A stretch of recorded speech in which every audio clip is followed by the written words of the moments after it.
Let's be honest, the world of sports today, it can feel a little overwhelming, right?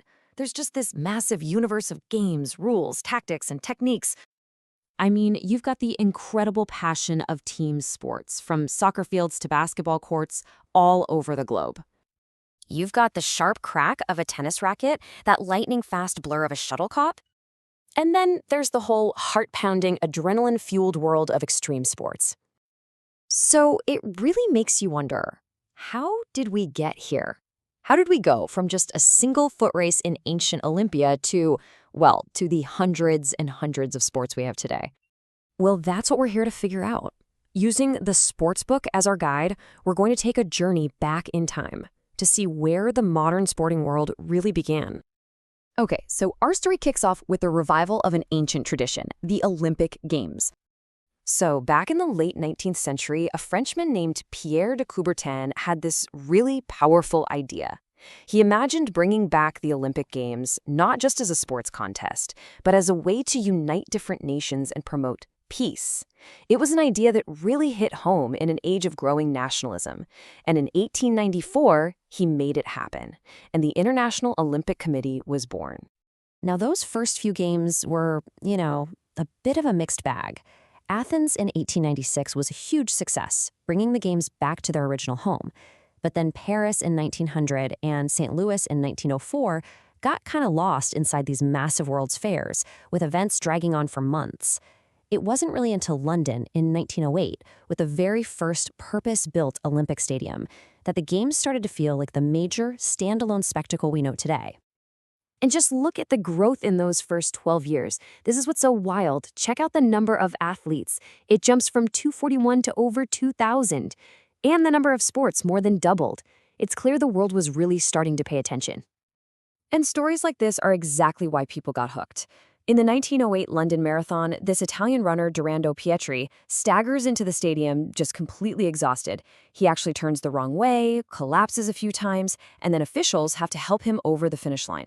Of course, he got disqualified, but that heroic struggle made him way more famous than the guy who actually won. It was these incredible moments of human drama and rapid growth that led to a real explosion in the world of sports.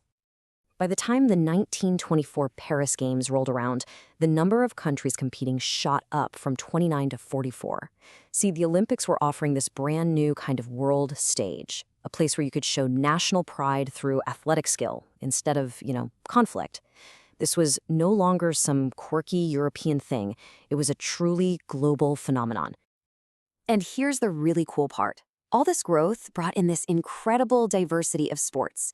As more countries joined in, they brought their own national games with them.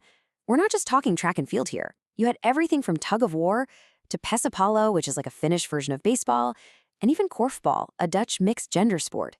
The world of sports was getting beautifully weird. And with this huge global stage now set, it was time for the athletes themselves to become absolute legends. First up, you have to talk about Jim Thorpe. At the 1912 Stockholm Games, this Native American athlete just completely dominated. He won gold in both the pentathlon and the decathlon, and by huge margins. The King of Sweden himself said to him, "Sir, you are the greatest athlete in the world." And honestly, he wasn't wrong. And then, at the 1936 Berlin Games, came one of the most powerful moments in the history of sports. Adolf Hitler was there, watching, hoping to prove his twisted theories of Aryan superiority. And then Jesse Owens, an African-American athlete, steps up and wins an incredible 4 gold medals, completely shattering those theories right in front of the whole world.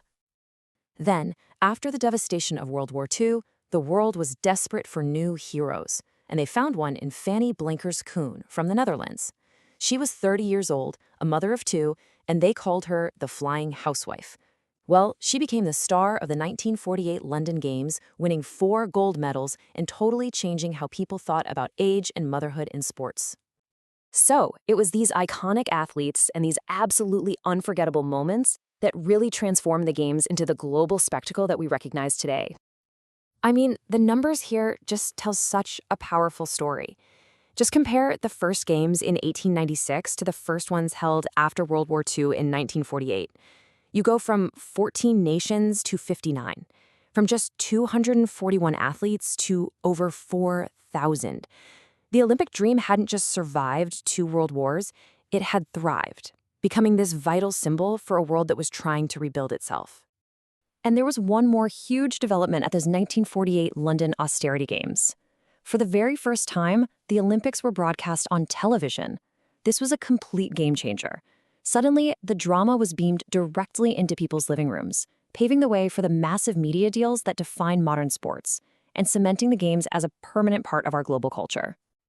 Which, of course, brings us to the future and right back to that big question we started with.